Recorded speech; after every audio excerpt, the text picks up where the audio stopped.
So Michael Carter was running back 29, 147 rush attempts, 639 yards, 4 touchdowns, 36 receptions, 55 targets, 325 yards through the air, and 0 touchdowns. Guys, your thoughts on Michael Carter? Carter kind of got a late start to the season last year, right? He was buried on the depth chart to start and really kind of finally started to creep in, and as injuries kind of took over, and really as the Jets realized, let's see what this youth has, right? And see what we can do with this youth movement. Finally got some run. He was serviceable.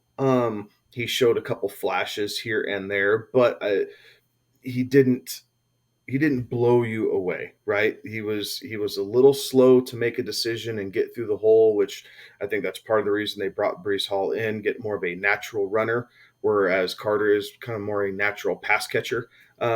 But he's been in this system, or at least playing under Saleh for the year now, and is able to kind of continue to build on that NFL body, a little bit different than how they do it collegiately. So I think we'll see more of his damage coming out of the backfield. I wouldn't be surprised if we saw him with somewhere around, 70, 75 receptions coming out of the backfield for the Jets this year. So it keeps him in that RB3 serviceable territory. Carter's a guy that you can get for a pretty substantial discount. And really, when it's all said and done with, looking at the value of where you have to draft Breece Hall and where you can draft Michael Carter, that's something that players are going to have to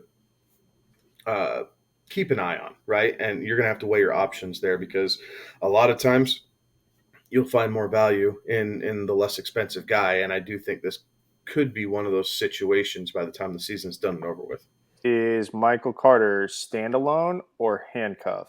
Yeah, I think that's what you have to weigh when you're approaching the draft and you see Michael Carter's name. And Kevin, to your point, in deeper leagues, Michael Carter is going to go, but in those short bench, smaller leagues, yeah, I think that he's a guy that you kind of put the check mark next to and see what's going on, as the season progresses. But yeah, we did see a little bit about what he was.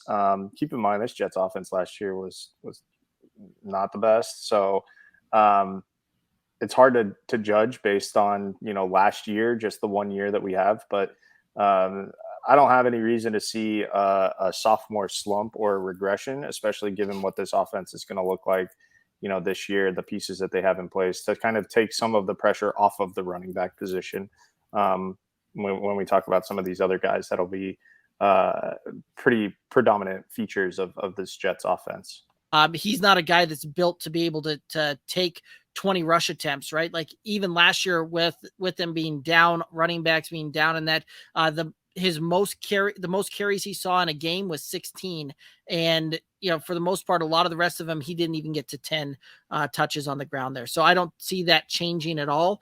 And in fact, I potentially see him seeing less rushing attempts here, probably somewhere in the neighborhood of we see him to get between 100 and 125 rush attempts on this one.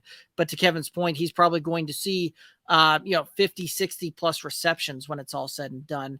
Would not surprise me on the slightest on that one. So I'm probably in on him right now. It looks like he's coming off the board about 87th overall. So kind of in that, that eighth round, 7th round area there. And so I could be in on him just depending upon the composition of my team at that point, but not looking to really target him there. Yeah, he's one of the guys. He's one of the guys that you look at for a zero RB approach, right? We'll start getting to that later on, closer to draft day. But him and Cordell Patterson,